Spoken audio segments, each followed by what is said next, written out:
Hello guys, and welcome back to Leah's Lifestyle. We are on our book club again, The Highly Sensitive Person. We were on page 50. We were on page 50. Oh my gosh, we're starting with a whole bunch of questions and stuff, it looks like, right off the bat. What we might do is I might read till chapter 4, and then we'll just do all the questions from page 50 to chapter 4. I'll just say, write down our homework, page 50. Okay. Alright. And we can fill that in. I'm going to get comfortable here for reading. I have my water here with me. Alright. Let's just jump right into it. For each statement, put 3 for very true, 2 for somewhat true, or equally true or not true, depending on the situation, or 1 for hardly ever true. Ooh, maybe I could do this. This might be actually pretty easy to do, so maybe I'll do it. If it gets complicated, I'll just move on. It takes too much, okay?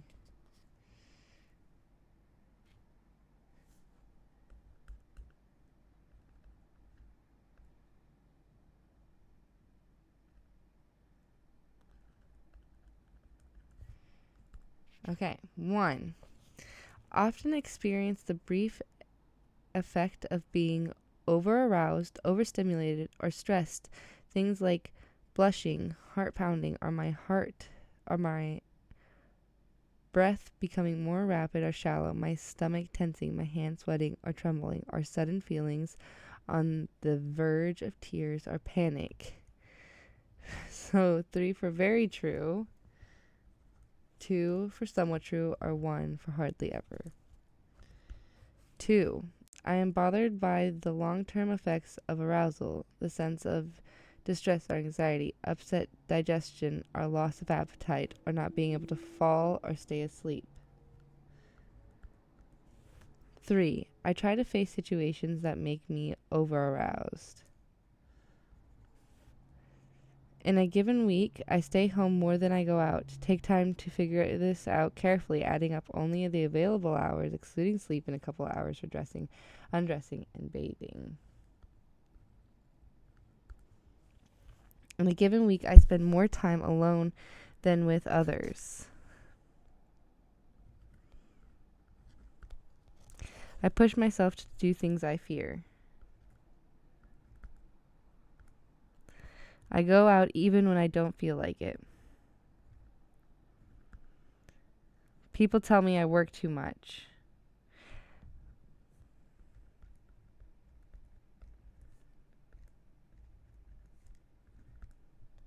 When I noticed I have overdone it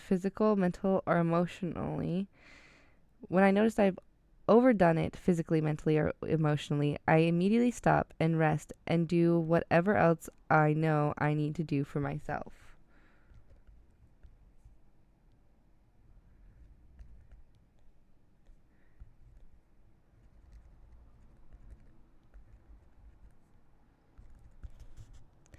I add things to my body, coffee, alcohol, medications, and the like to keep myself at the right level of arousal.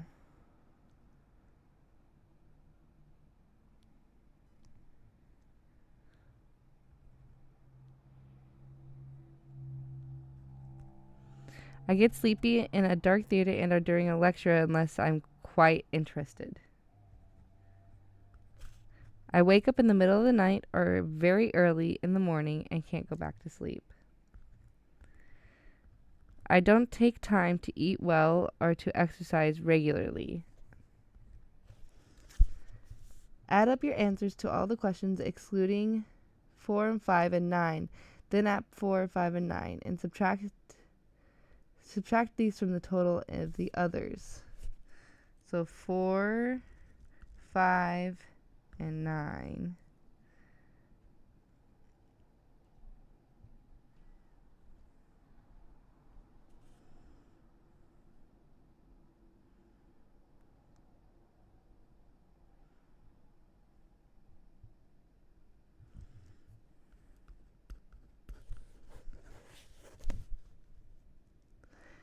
Okay.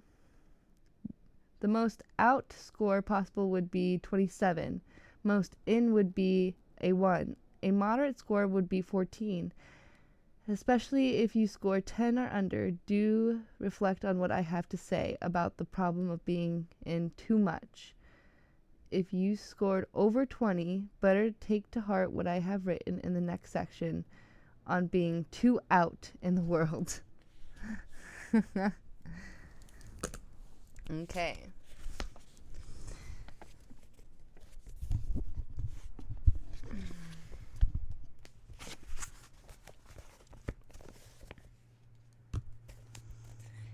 It may help to consider your behaviors from the viewpoint of your infant body. If it wants to try new things but is afraid, you need to help it, not reinforce the fear. Otherwise, you are telling it that it really is all wrong about its desires, that it is not fit to survive out there, that it is crippling message to give a child. That is a crippling message to give a child. You'll want to think long and hard about who gave you this feeling in childhood and why, rather than helping you get out and learn to do things your way. As you reparent your body, the first thing to realize is that the more it avoids stimulation, the more arousing the remaining stimulation becomes. A teacher of meditation once told the story of a man who wanted nothing to do with the stress of life, so he retreated to a cave to meditate day and night for the rest of his life. But soon he became out again, driven to overwhelming distress by the sound of the dripping of the water in the cave. The moral is that, at least to some extent, the stresses will always be there, for we bring our sensitivity with us. What we need is a new way of living with their stressors. Second, it is often the case that the more your body acts, looks out the window, goes bowling, travels, speaking in public, the less difficult and arousing it becomes. This is called habituation. If it is a skill, you also become better at it. For example, traveling alone in a foreign country can seem utterly overwhelming to an HSP, and you may always choose to avoid some aspects of it. But the more you do it, the easier it becomes, and the more you know about what to do and do not like. I'm just hiding from the camera down here. Don't mind me. I just wanted to lay down. Well, bring you down with me. How's that? Okay.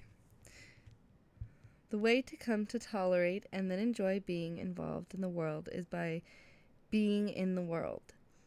I do not say any of this lightly. However, I was someone who mostly avoided the world until midlife, when I was more or less forced to change by powerful inner events. Since then, I've had to face some fear, over-arousal, and discomfort almost every day.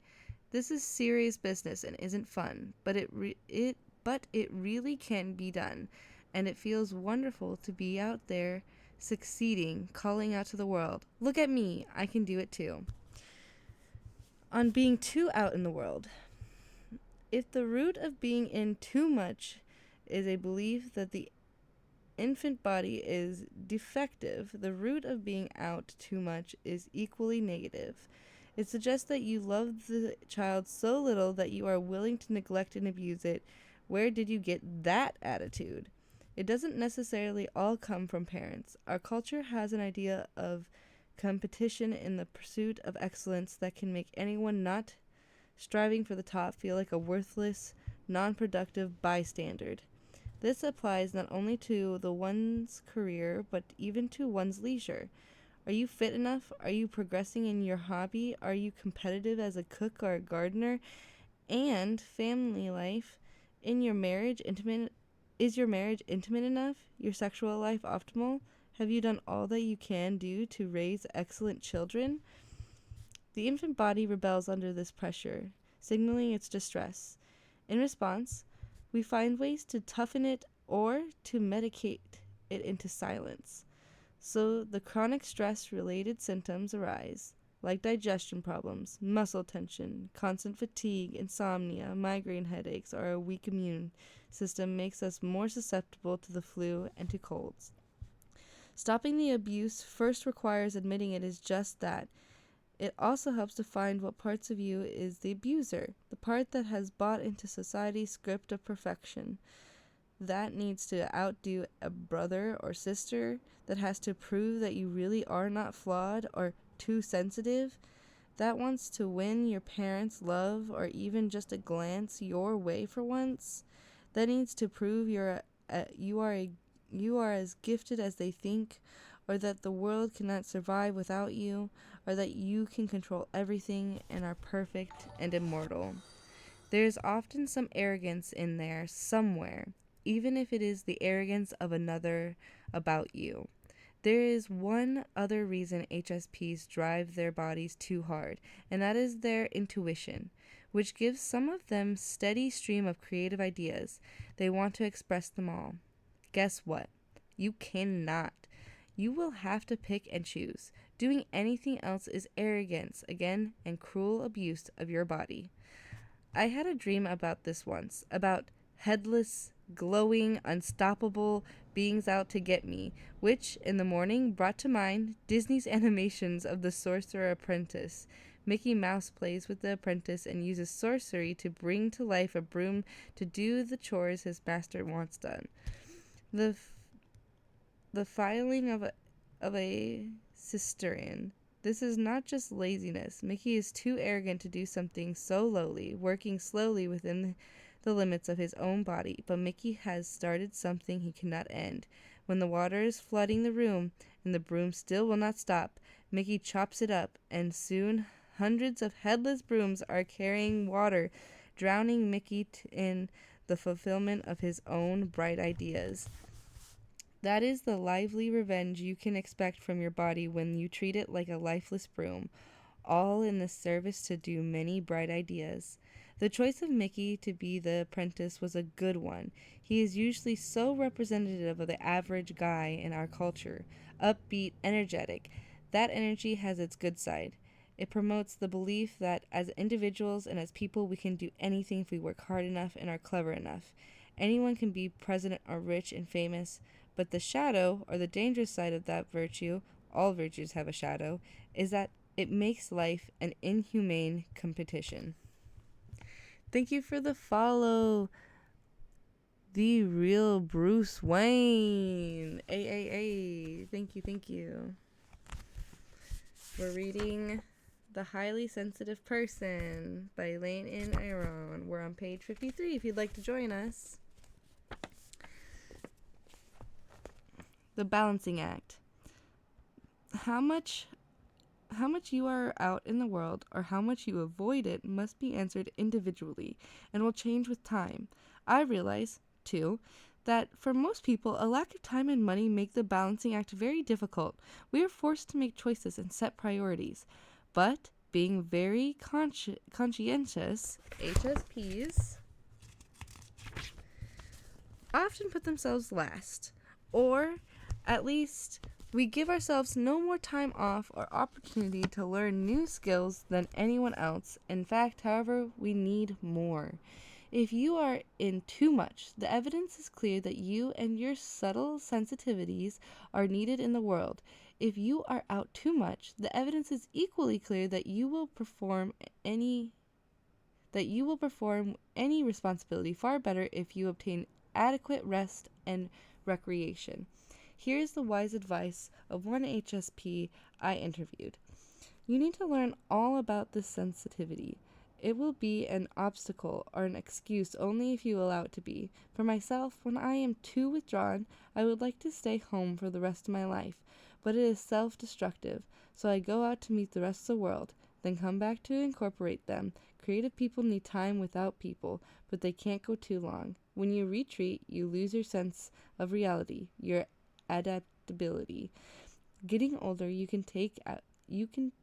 getting older can also take you out of touch with reality cause you to lose your flexibility. You need to stay out there more as you age, but as you age, grace develops too.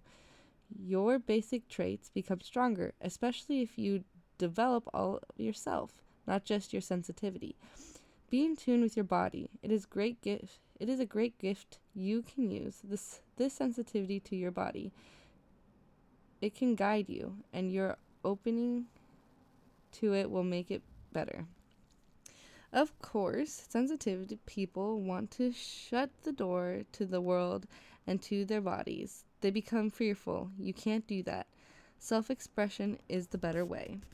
Rest. Infants need a lot of rest, don't they? So do highly sensitive bodies. We need all kinds of rest. First, we need sleep. If you have trouble sleeping, make this your first priority. Research on chronic sleep loss has found that when people are allowed to sleep as much as they need, it can take up 2 weeks for them to reach the point where they show no signs of sleep deprivation. Dropping off to sleep abnormality quickly or in any darkened room, if you are showing signs of sleep debt, you need to plan some vacation time periodically that allows you to do nothing but sleep as much as you want. You will be surprised by how much that will be. HSPs do worse than others working night shifts or mixed shifts, and they recover more slowly from jet lag. Sorry, but it goes with the territory. Better not to plan, or at least not to plan to enjoy, brief trips across many time zones. If insomnia is a problem, you can find plenty of advice on that in other sources. There are even centers for treating it, but here are some points that may apply especially to HSPs. First, respect your natural rhythms and retire when you first become sleepy. For a morning person, that means going to bed early in the evening. For a night person, ones with the more difficult problems, it means sleeping late as often as possible. Sleep researchers tend to advise people to associate their bed only with sleeping and to get up if they cannot sleep. But I find HSPs sometimes do better if they promise themselves to stay in bed for 9 hours with their eyes closed without worrying if they are actually sleeping. Since 80% of sensory stimulation comes in through their eyes, just resting with your eyes closed gives you quite a break. The problem with staying in bed while awake, however, is that some people begin to worry or otherwise over-arouse themselves with their thoughts and imaginations. If this happens, it might be better to read or get up and think through the issue on your mind.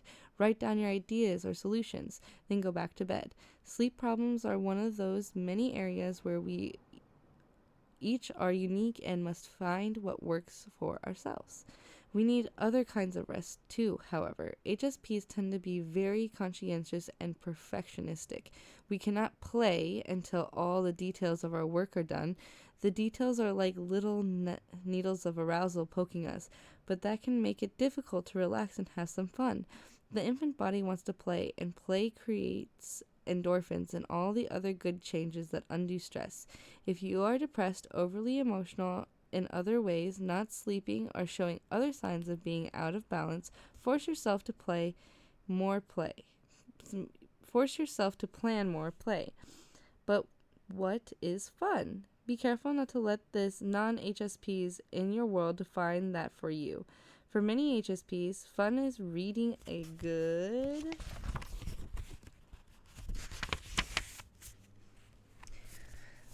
book, or gardening a little bit at their own pace, or a quiet meal at home, preparing and eating slowly. In particular, squeezing in a dozen activities by noon may not be your idea of fun at all. Or it may be okay in the morning, but not by afternoon. So always plan a way to bail out. If you are with someone, be sure to warn them ahead of time so that they will not feel insulted or hurt when you do drop out. Finally, when planning a vacation, consider the cost in terms of airline tickets or deposits if you decide you want to come home early or stop traveling and stay in one place. Then be mentally prepared ahead of time to pay that cost. Besides sleep and recreation, HSPs also need plenty of downtime, just for unwinding and thinking over the day. Sometimes we can do this while performing our daily tasks, driving, washing dishes, gardening, but if you have found ways to eliminate some of those tasks, you still need that downtime, take it. Yet another form of rest, perhaps the most essential, is transcendence, rising above it all. Usually, all the form of meditation, contemplation, or prayer. At least some of your transcendent time should be aimed at taking you out of all ordinary thinking into pure consciousness, pure being, pure unity, or oneness with God. Even your transcendence falls short of this. When you return, you will have a bigger, fresher perspective on your life. Sleep takes you out. Sleep takes you out of your narrow state of mind too, of course. But the brain is in a different state when sleep. Indeed, it is in a different state for each type of activity, sleep, play, meditation, prayer, yoga.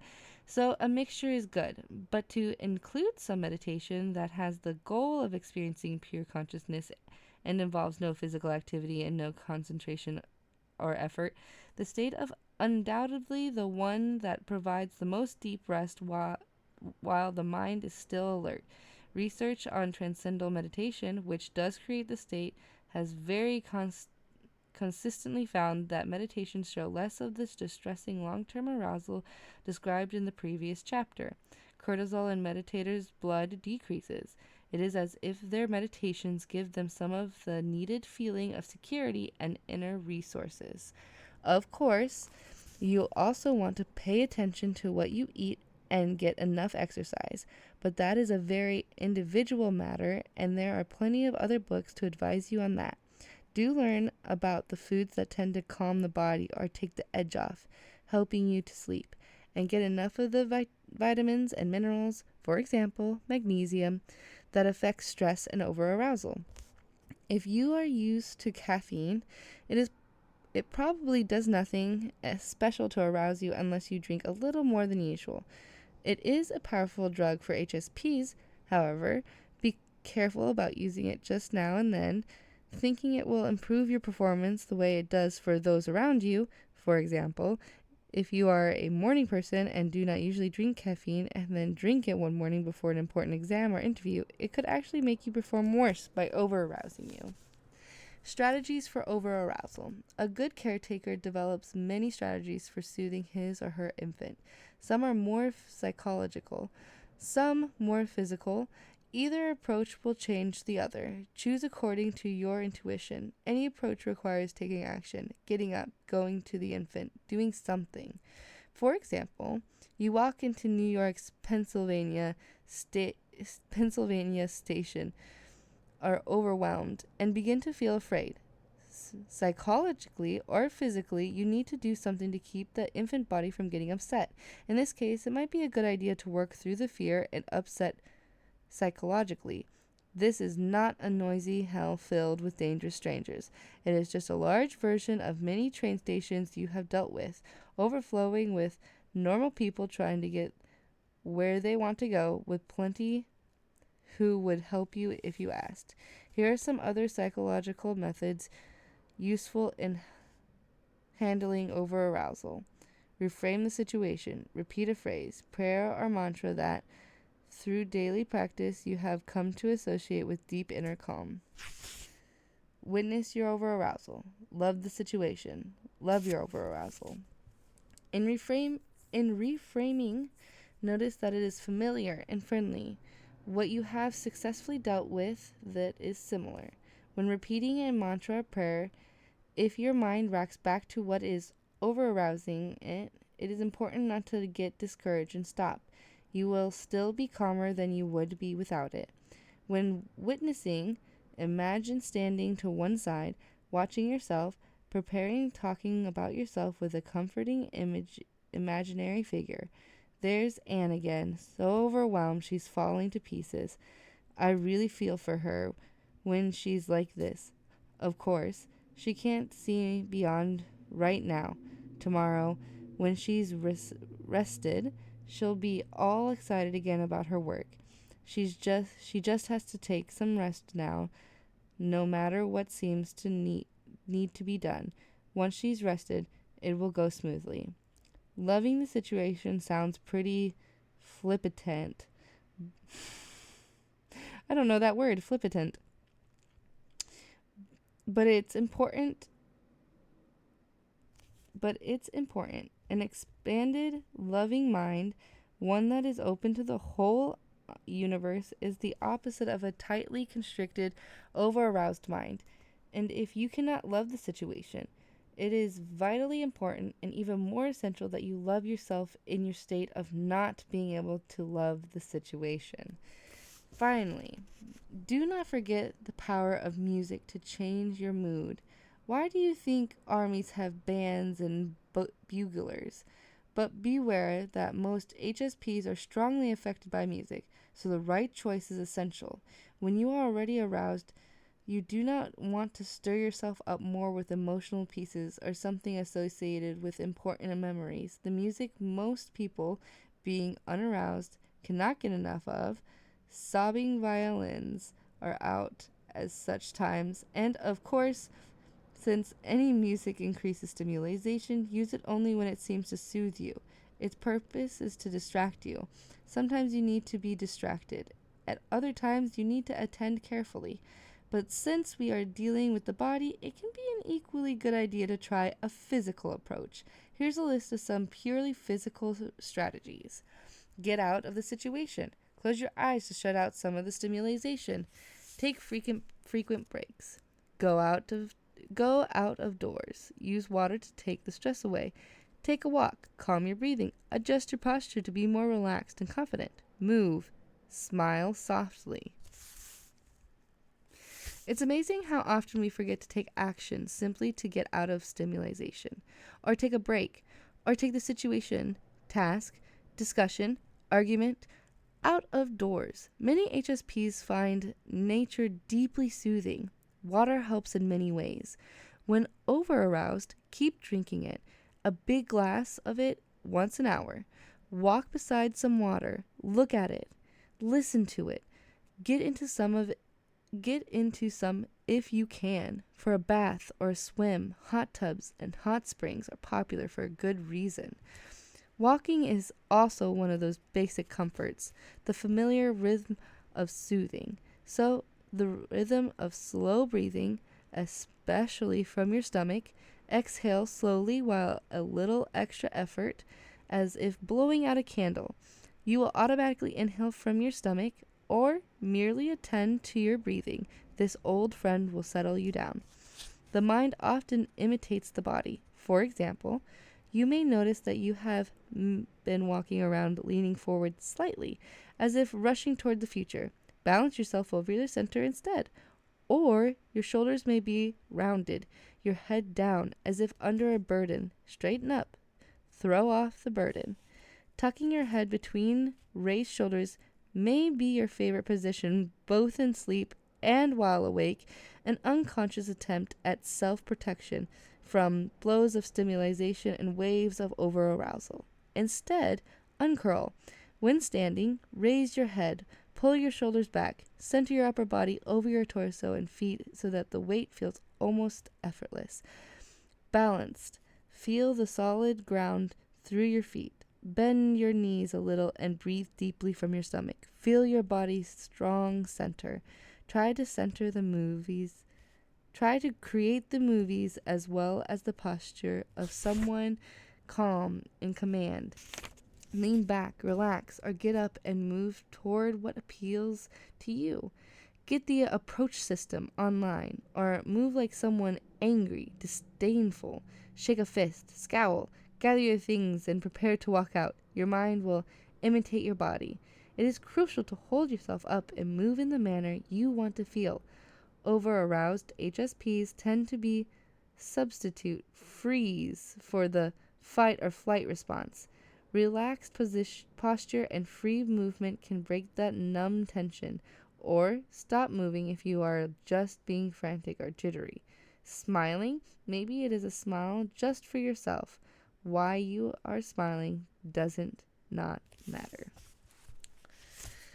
Wow.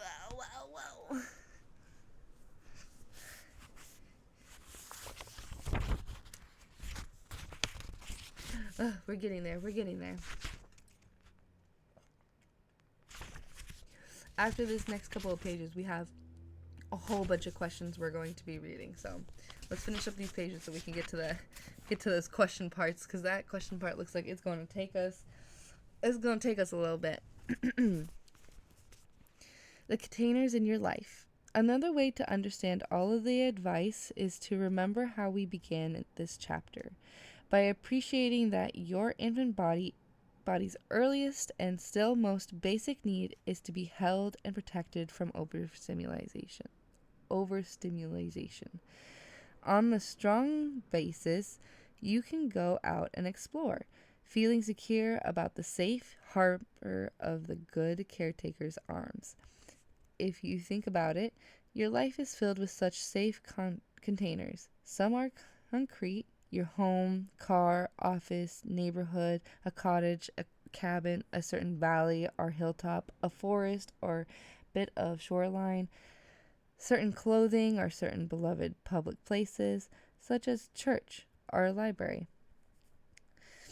Some of the most important containers are the precious people in your life: spouse, parent, child, brother or sister, grandparents, close friends, spiritual guide, or therapist. Then there are the even less tangible containers: your work, memories of good times, certain people you cannot be with anymore but who live on in memory, your deepest beliefs and philosophy of life, inner worlds and prayers or meditations. The physical containers may seem the most reliable and valuable, especially to the infant body self. It is the intangible ones, however, that are really the most reliable. There are so many accounts of people who maintained their sanity by retreating into such containers while under extreme stress or danger. Whatever happened, nothing and no one could take from them their private love, faith, creative thinking, and mental practices or spiritual exercise. Part of maturing into wisdom is transferring more and more of your sense of security from the tangible to the intangible containers. Perhaps the greatest maturity is our ability to conceive the whole universe as our container, our body as a micronism of the universe with no boundaries. That is more or less enlightenment, but most of us will need more infinite containers for a while, even if we are beginning to learn to make do with intangible ones in a pinch. Indeed, as long as we are in bodies, enlightened or not, we need some bit of tangible safety, or at least a sense of sameness. Above all, if you lose a container, or worse, several, accept that you will feel especially vulnerable and overwhelmed until you can adjust. Boundaries. Boundaries are obviously an idea closely related to containers. Boundaries should be flexible, letting in what you want and keeping out what you don't want. You want to avoid shutting everyone out all the time indiscriminately, and you want to control any urges to merge with others. It would be nice, but it just doesn't work for long. You lose all of your autonomy. Many HSPs tell me that a major problem for them is poor boundaries, getting involved in situations that are not really their business or their problem, letting too many people distress them, saying more than they wanted, getting mired in other people's messes, becoming too intimate too fast or with the wrong people. There's one essential rule here. Boundaries take practice. Make good boundaries your goal. They are your right, your responsibility, your greatest source of dignity. But do not become too distressed when you slip up. Just notice how much better you are getting at it. Besides all the other reasons to have good boundaries, you can use them to keep out stimulation. When you have had all that you can take, I have met a few HSPs, one in particular raised in an overcrowded urban housing project, who can, at will, shut out almost all stimulation in their environment. Quite a handy skill. At will is important, however. I am not referring to involuntary disassociation or spacing out. I am talking about choosing to shut out the voices and other sounds around you, or at least decreasing their impact on you. So, want to practice? Go sit by a radio. Imagine yourself with some kind of boundary around yourself that keeps out what you don't want. Maybe it is a light, energy, or the presence of a trusted protector. Then turn on the radio, but keep out the radio's message. You will probably still hear the words, but refuse to let them in. After a while, turn the radio off and think about what you experienced. Could you give yourself permission to shut out the broadcasting? Could you feel the boundary? If not, practice it again someday. It will improve. Okay, the infant body message. 1. Please don't make me handle more than I can. I am helpless when you do this, and I hurt all over. Please, please, please protect me. 2. I was born this way and can't change. I know you sometimes think something awful must have made me this way, or at least made me worse, but that ought to give you even more sympathy for me, because either way, I can't help it. Either way, don't blame me for how I am. 3. What I am is wonderful. I let you sense and feel so much more deeply. I am really one of the best things about you. 4. Check in on me often and take care of me right at the moment if you possibly can. Then, when you can't, I can trust that you are at least trying and won't have long to wait. 5. If you must make me wait for my rest, please ask me nicely if it is okay. I'm only more miserable and troublesome if you get angry and try to force me. 6. Don't listen to all the people who say you spoil me. You know me, you decide, yes, sometimes I might do better left alone to cry myself asleep, but trust your intuition. Sometimes, I am too upset to be left alone. I do need a pretty attentive, regular routine, but I'm not easily spoiled. 7. When I'm exhausted, I need sleep. Even when I seem totally wide awake, a regular schedule and a calm routine before bed are important to me. Otherwise, I will lie awake in bed all stirred up for hours. I need a lot of time in bed. Even if I'm lying awake, I may need it in the middle of the day too. Please let me have it. 8. Get to know me better. For example, noisy restaurants seem silly to me. How can anybody eat in them? I have a lot of feeling about such things. 9.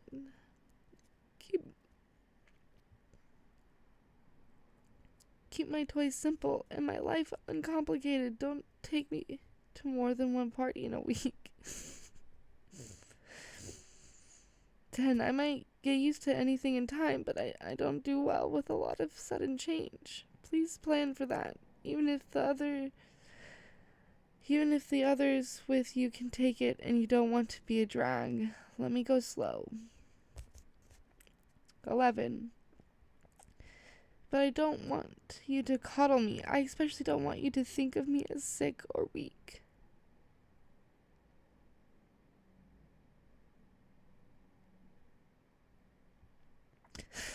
I'm wonderfully clever and strong.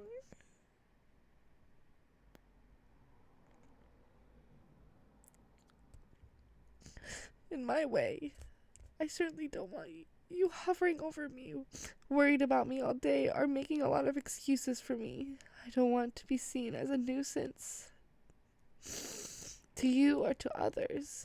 Above all, I count on you, the grown-up, to figure out how to do all of this. 12. Please don't ignore me. Love me. 13. And like me as I am.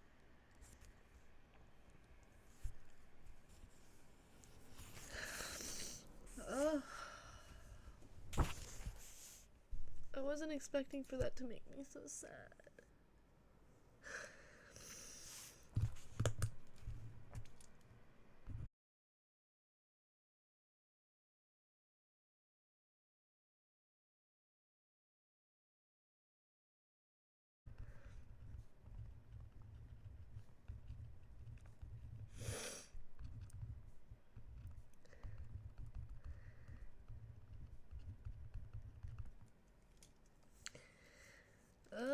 Wow, that was a good one. Okay, one last page before we move on. to chapter 4. Working with what you have learned. Receiving your first advice from your infant body self. Pick a time when you are not rushed and will not be interrupted, when you are feeling solid and in the mood for self-exploring. What follows can bring up strong feelings, so if you started to feel overwhelmed, take it slow or just stop. What follows can also just be difficult to do because of resistance that causes the mind to wander, the body to become uncomfortable or sleepy. If that happens, it's natural and fine. Try a little of this on several occasions and appreciate whatever happens. Part 1. Read all of these instructions first so that as much as possible you can do without looking back at them as you proceed. Curl up like a baby or lie on your stomach or back. Find the position you think was yours. Shift from thinking in your head to feeling emotional from your body, as a baby does. To help with that, for a full 3 minutes, breathing very consciously from the center of your body, your stomach. After the breathing, become yourself as an infant. You think you cannot remember, but your body will. Start with an image of the weather, like the example from the start of the chapter. Is it mostly fair or stormy? Or begin with your earliest conscious memory, even if it was from a little later age. It is all right to be an infant with a slightly older child's understanding. For example, the slightly older child may be certain that it is better not to cry for help. Alone is best. 4. Be especially aware that you are a highly sensitive infant. 5. Be aware of what you most need. Part 2. Now or at a later time, again, read all the instructions first so that you will not need to refer back to them so much that it's distracting. 1. Imagine a very beautiful baby who is about 6 weeks old, really tiny. Admire the sweetness and the delicaciness. Notice that you would do almost anything to protect the child. 2. Now realize that this wonderful baby is your infant baby self. Even if the baby is more like some infant you have recently seen, this is your imagination baby. 3. Now watch as you start to whimper and fuss. Something is the matter. Ask the baby, "What can I do for you?" And listen well. This is your infant body speaking. Do not worry that you are just making this up. Of course you are, but your infant body self will be involved somewhere in the making up. 4. Answer back. Start a dialogue. If you foresee difficulties meeting this infant's needs, talk about it. If you are sorry for something, apologize. If you get angry or sad, that's something also good to know about your relationship with the baby. 5. Do not hesitate to do either part of the exercise again or to do it differently. For example, next time just open up your mind to the infant body self at whatever age and in whatever setting she or he wants to appear. And that stops us at page 66 for chapter 4. And I think that is where we will start.